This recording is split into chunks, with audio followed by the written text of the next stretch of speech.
I did my Arangetram when I just turned 16. So I would wake up at about 5:15 in the morning, finish my morning chores, take a quick bath, and leave at 5:45 to reach Ramaka's class at around 6 o'clock for the entire 3-hour run through of practice. So whenever nowadays, if I have a early morning rehearsal or any day I wake up early for dance sake, right? I always remember or go back to the day I would wake up that early and rush to my rehearsals, being worried about how the day is going to go. That was my most fond memory of my Arangetram to start with.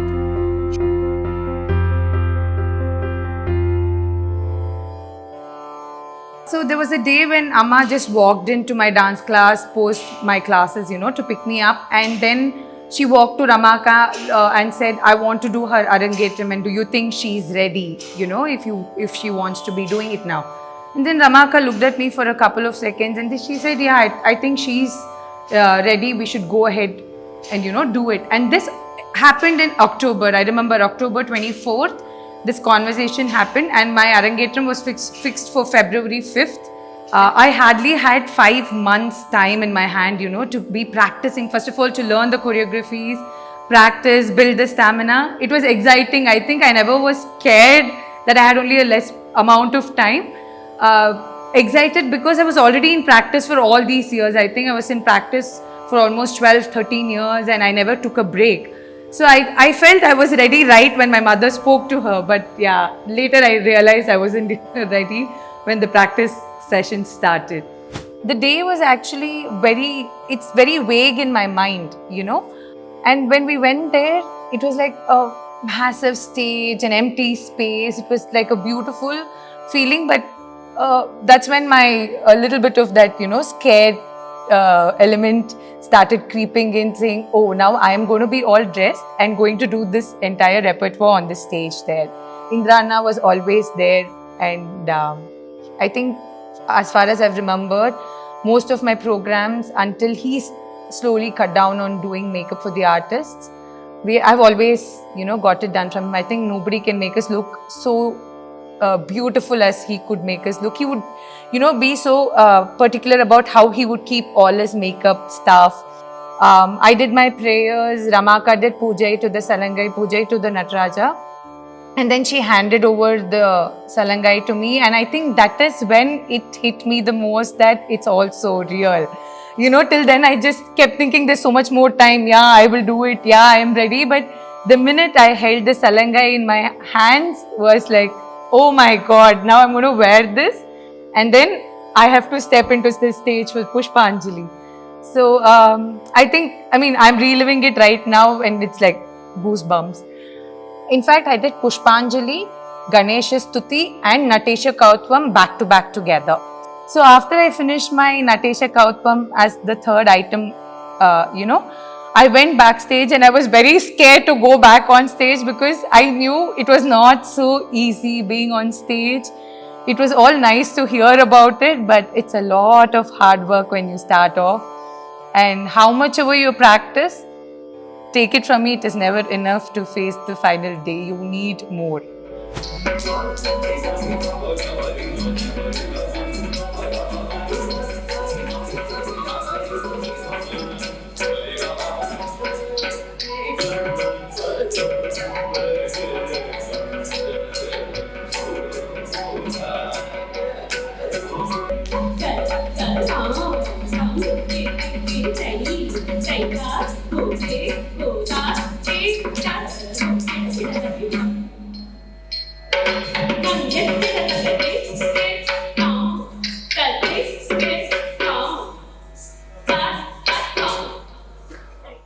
I did a Janjuti Jatiswaram for my Arangetram and that's like the most fun that I remember from my Arangetram, I think. Because my Jatiswaram had 5 korves. Each korve was in a different nade, of course, all the pancha nade. And then it was followed by 5 swarams. And after, I remember every time I turned my back to the audience, right, for doing some choreographic movement, my smile would vanish. I'd be like, oh, no, I can't do this anymore. But then immediately I would turn front and give that smiling face. I still remember I did that thrice on stage. And then after somehow finishing the entire thing, I went backstage and I literally physically collapsed. I fell down and I was carried by 3 people, 2 of my friends and then Shantu Anna. They made me sit on the chair, they fanned me rigorously, they gave me some water and they said, "Erad nimsha mugdogate, arangetram, hogo," and they literally pushed me on stage for Varnam. I remember, that was really hilarious. The other thing I also remember with the Jati Swaram is right after the first Jati, my energy was done. My mind was all over the place, trying to push that energy and keep myself up strong. I remember that I started going off beat with my Tishra Korve.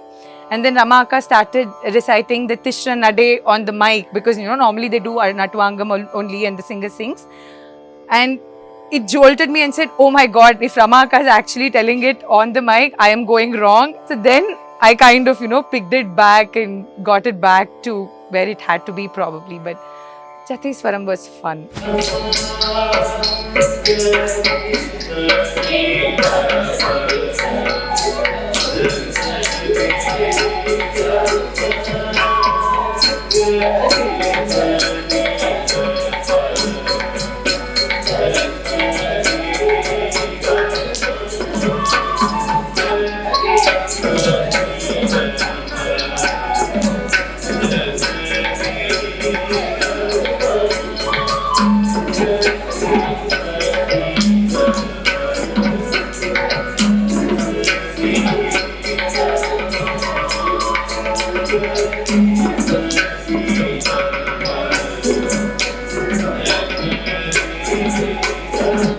The Varnam that was chosen for me was in Ragam Ranjani, set to Adi Talam.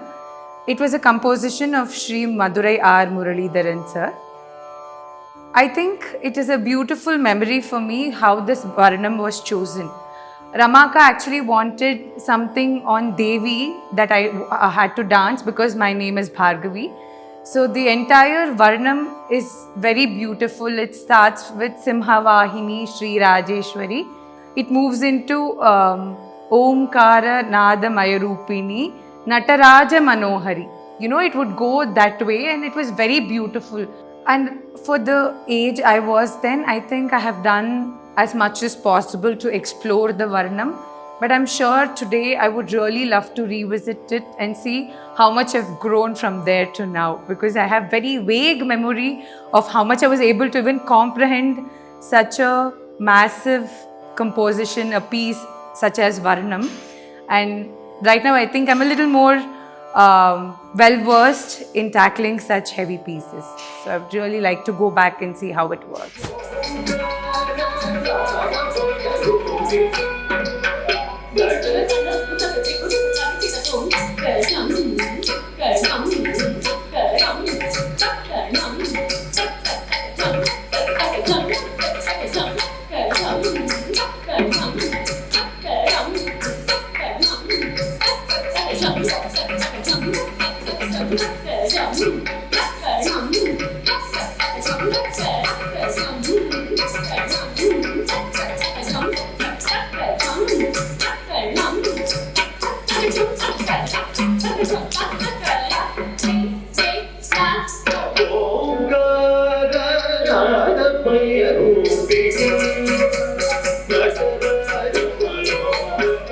The next piece of the evening's recital was a Ramakriti.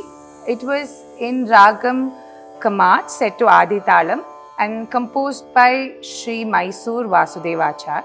And what other thing I remember after performing this Kriti and post my Arangetram, my cousin who's a non-dancer, she walked up to me and she said, "Hey, you did Sita Swayamvaram in that, right?" I understood that.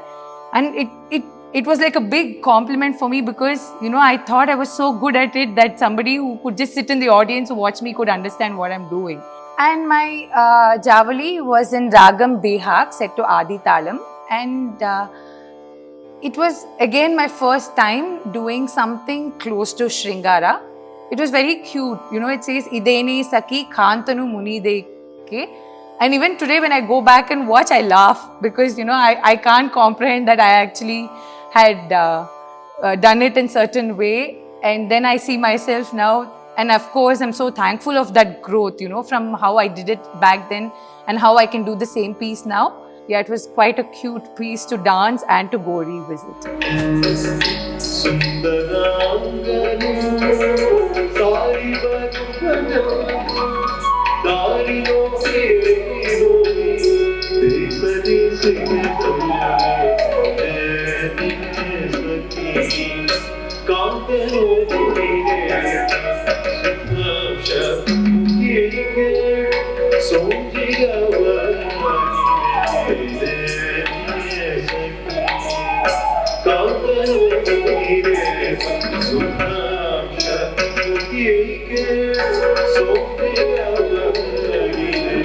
So my concluding piece was Tilana, followed by a Ganesha Shloka and a Mangalam. Tilana was in Ragam Maya Malava Gaula in Adi Talam, and it was by Madurai N. Krishnan sir.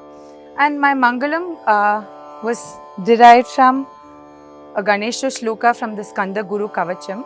And because of the rhythm it was going in, I think it kind of brought in a calmness into me, after that long recital. So that is where I also got introduced to Skanda Guru Kavacham. I started listening to it, and that is one other memory that I carry it with me from my Arangetram. Interesting thing about Ramaka is that she really doesn't believe in inviting any chief guests or guests of honor during an Arangetram recital. Also, she doesn't believe in any pre or post Arangetram lunch, dinner, snack parties and all, because she thinks it's truly about the dance that day, and the dancer and the art has to take the main stage. And I think I actually totally agree with it. And as a parampara, I also intend to follow that because at the end of the day, dance is what matters. My Arangetram has actually taught me that it is the beginning of my entire dance journey. There is so much to look forward to, so much to learn. The growth curve is immense and the journey is never ending. There is so much to learn at every stage of our lives. Just when I finished, when I think I have arrived there.